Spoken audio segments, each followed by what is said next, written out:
Bishop Komoé, il y a Pâques avec S et Pâques sans S. Pourquoi? Qu'est-ce que ça signifie? Ok. Déjà, il faut dire que quand on parle de Pâques, on parle de fête, de célébration.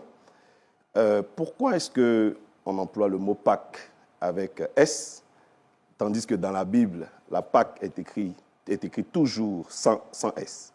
Depuis l'Ancien Testament jusqu'au Nouveau Testament, quand on parle de la Pâques, c'est toujours sans S. Pourquoi? Parce que justement, ceux qui ont mis S ont pensé à deux fêtes. La fête d'abord des Juifs, donc la Pâques des Juifs, et ensuite la Pâques chrétienne. Donc la Pâques à l'origine, au temps de Moïse, donc dans le livre d'Exode, c'était la célébration de la sortie du peuple d'Israël, donc la délivrance du peuple d'Israël. Ils ont été sous oppression pendant 400 ans, sous les Égyptiens. Et donc Dieu, par le canal de Moïse, vient les délivrer, justement au travers de la Pâque. Donc ils offrent un holocauste, un sacrifice à Dieu.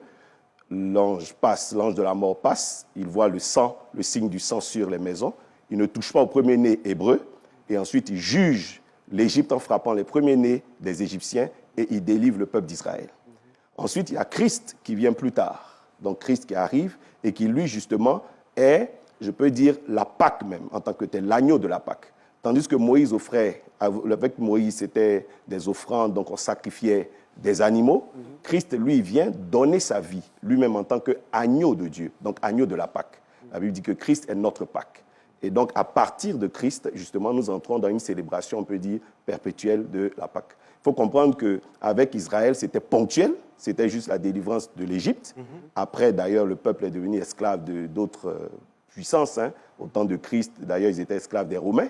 Mais lorsque Christ vient et qu'il accomplit cette grande victoire sur le péché, sur la mort, sur la malédiction, elle est pour toujours, elle est éternelle.